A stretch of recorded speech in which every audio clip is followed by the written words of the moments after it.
রাজনীতিবিদের না বাসায় মৃত্যুটা হইতে পারে না, এটা কোনো ভালো মৃত্যু না।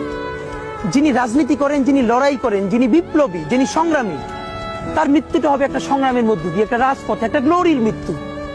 আমি তো ভীষণ ভাবে প্রত্যাশা করি, আমি ছোটবেলা থেকে এই স্বপ্নটা দেখি, অনেক জায়গায় বলেছি, যে একটা তুমুল মিছিল হচ্ছে অন্যায়ের বিরুদ্ধে।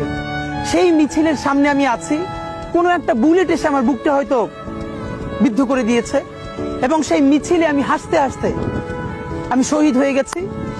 এবং সবাই যখন মৃত্যুটাকে ভীষণ ভয় পায়, আমি তখন হাসতে হাসতে আল্লাহর কাছে ভীষণ সন্তুষ্টি নিয়ে পৌঁছতে চাই যে আমি একটা ন্যূনতম ওই জীবনটা লিড করতে পারলাম, যে আমি একটা ইনসাফের হাসি নিয়ে আমি আমার আল্লাহর কাছে পৌঁছতে চাই।